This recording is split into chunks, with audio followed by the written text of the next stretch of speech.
Hi, this is Dr. Gregory Sadler. I'm a professor of philosophy and the president and founder of an educational consulting company called Reason.io, where we put philosophy into practice. I've studied and taught philosophy for over 20 years, and I find that many people run into difficulties reading classic philosophical texts. Sometimes it's the way things are said or how the text is structured. But the concepts themselves are not always that complicated, and that's where I come in. To help students and lifelong learners, I've been producing longer lecture videos and posting them to YouTube. Many viewers say they find them useful. What you're currently watching is part of a new series of shorter videos, each of them focused on one core concept from an important philosophical text. I hope you find it useful as well. In Book 10 of his Confessions, Augustine tells us, the reader, that he still struggles with certain temptations, and he's going to use this formula that's coming from one of John's letters, the concupiscence of the flesh, the concupiscence of the eyes, and what we can translate as the pride of life, sometimes also translated in other ways as well, but we'll talk more about that when we get to that particular set of temptations. Now we want to look at the middle set, the concupiscence of the eye. So concupiscence is a fancy word for desire. Augustine actually deploys a lot of different terms: libido, cupiditas, concupiscentia, and they all have to do with this orientation that we human beings have. And first, in chapter 34, he's going to talk about our actual physical eyes as a sense of sight and certain temptations that come along with that go beyond just the regular temptations of the flesh. And then we're going to talk about curiosity as a thing that's kind of metaphorically connected with the eyes, but really about the mind, but carried out in this world that's visible. So he says, there remains the pleasure of these fleshly eyes of mine, concerning which I voice confessions. We can conclude all the temptations arising from concupiscence of the flesh that still assail me. And he says, what is it that's with the eyes? Well, the eyes love fair and varied forms. So forms are the structures of things. We're seeing things. We see the book here. We see the chalkboard, the forms of the words, the form of my body and the clothing. These are all things we can see. And they can be fair. They can be beautiful, right? And we like the variety in them as well. Even looking at a single object, we like that it has texture, so to speak. That's a kind of variety. And then bright and beauteous colors. We are drawn to colors, and not just individual colors, but also, as we know, their contrasts. You could even take two colors that by themselves are not bright and beauteous, put them next to each other, and somehow you get something interesting to check out. And so he goes on and he says that, these things are good, but they affect me. No rest from them is granted me, such as granted at times of silence from singing voices, sometimes from all voices. Why? This queen of colors, this light which bathes all the things we look upon, drops down in many ways wherever I may be throughout the day, and beguiles me when engaged in some other task and not even observing it. So strongly does it entwine itself about me that if it's suddenly withdrawn, it's sought for with longing, and if it's long absent, it causes depression. So light is something that we as human beings experience and crave, and we could even say need, right? But it can also be a temptation. How so? Well, he's going to go on and talk about this corporeal light, which I spoke of, seasons for its blind, lovers this world's life with an alluring and perilous sweetness, right? So what sort of sweetnesses are we talking about? he's got this beautiful passage where he says, beyond count are the things made by various arts and crafts in garments, shoes, utensils, implements of every sort. So the objects of art and craft. Then we also have pictures too, and diverse images far exceeding all necessary and temperate use and devout purpose. And he says, men have added all these to the allurements of the eyes, outwardly pursuing the things they make, inwardly forsaking him by whom they themselves have been made, and destroying what they themselves have been made to be. So what the artists have lost sense of is that there's a beauty above their very souls, the beauty of God, the Creator, he says, for which my soul sighs by day and night. And then he's going to say something really quite interesting here.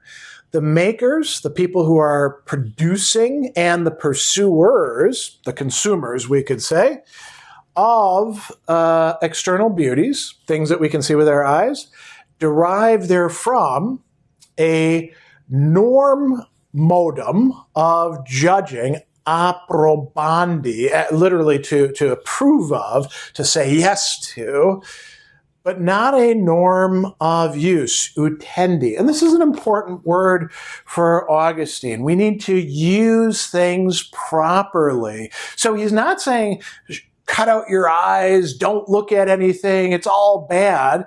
He's saying, you got to be careful because our eyes are so easily drawn to the things that are beautiful that we lose sight of a greater beauty that is even higher than that.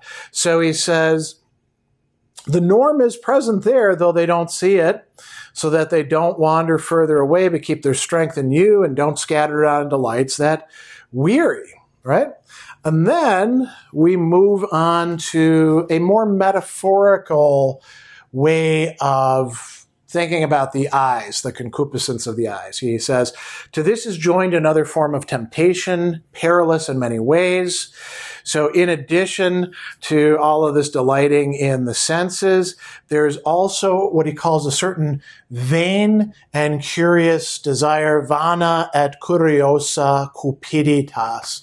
Cupiditas is desire, and this is the desire of curiosity, right? It's oriented towards acquiring knowledge and even science, understood as like knowledge that's organized in some sort of systematic way. We want this. Now, this is something that philosophers have known for a very long time.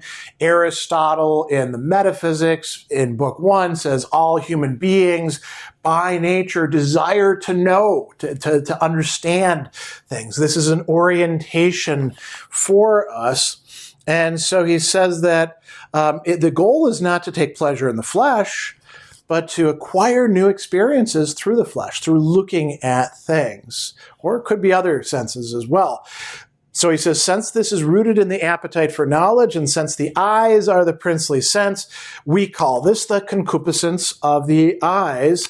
Seeing belongs properly to the eyes, he says, but we can also speak in metaphorical ways, applying it to other senses. So, very interesting observation here.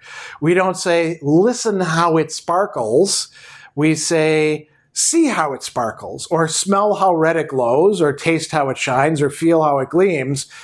We say, see, look at that, right? Check it out. See how hard it is, for example. So, sense experience in general can be called concupiscence of the eyes because of this function of sight. But we also have this drive of curiosity, right? And he's got a really interesting contrast here. So pleasure, voluptas, our desire for pleasure, seeks things that, and now notice he's going to refer to 5 different senses, right? Beautiful, we look at it and we see that it's beautiful. Melodious, sounds nice. Fragrant, smells good. Tasty, tastes good. Or soft, appealing to our sense of touch. Curiosity goes beyond this. Curiosity, he says, seeks out their opposites, their contraria, their things that are opposed at the other scale. Why? To try them out, not in order to suffer disgust, as it's translated here, or we could say disturbance, bothersomeness, molestia, not liking it, but because of a desire for experience and knowledge. And he gives us an example, looking at a mangled corpse. That is not a beautiful thing. Probably doesn't smell nice either, right? And he says, what pleasure is there in looking at a mangled corpse that causes you to shudder? But if you got a corpse, men rush there to be sad and turn pale, right? So what the hell's going on with that? And he says, it's with regard to the other senses like that as well, because of this morbid curiosity, as he's going to call it, a curiosity that's not particularly good. We want to see monstrous sights in shows. So, we watch, in our case, streaming things that have murders and rapes and terrible things happening to people, disasters, people falling into the crevices of an earthquake. We don't want to see that in real life, do we? Well, according to Augustine, we might be a little tempted. Right? That's something we want to do. So monstrous sights. We also try to seek out, as he calls it, the secrets of nature, things beyond our end, knowing things that profit us nothing. And he says, this is the motive when things are investigated by magic arts and with the same purpose of perverted science. And it can even extend to religion. People ask God for signs and wonders. Why? Because they're curious. They want to see what God will do. Right? And Augustine is saying that's not a good thing to indulge in. So he calls this a vast forest filled with snares and dangers. And he says, I've cut out many of these, but I still struggle with these sorts of things. I don't care about the courses of the stars. He was interested in astrology before, nor do I seek answers from the shades of the dead. But there's still some weaknesses that I have, and he's going to talk about weaknesses that probably beset all of us. Curiosity, not about these big things, but about small matters, as he's going to call them, trivial and contemptuous things. Minutissimis et contemptibilis rebus, right? So things that we might say, oh, it's not so bad because I'm only giving it a little bit of my attention and it's not a big deal. What would be examples of this? He says, tellers of empty tales. We tolerate them so as not to offend the weak, and then we start listening to them. How much of our social media consumption or news consumption is paying attention to tales that don't really concern us that much, empty or vain tales? We've also got sights that we see, and he talks about no longer watching a dog running after a rabbit when it's put on at the circus, but if it's in the field and I happen to be passing, well, that chase may draw me away from some important thought and draw me to itself. It doesn't force me to deviate by the body of the beast I'm riding, but rather an inclination in my heart. He goes on a little bit more and he says, when I'm sitting at home and a lizard is catching flies or a spider is trapping them as they blunder into its web, how often does this catch my attention? Is this activity any different merely because the animals are small? No. And he says we don't have to, again, reject everything, but we do want to keep an eye, you could say, on where our heart is going. We want to place these things in the proper context as being part of the entire creation. Then we want to keep our heart from being a receptacle carrying around throngs of abundant vanity, worthless thoughts, as he's going to call it. So this is Augustine's own You could call it self-assessment of how he's doing with respect to concupiscence of the eye. The answer is so-so. Not great, not terrible, not where he was in the past, but he still has work to do.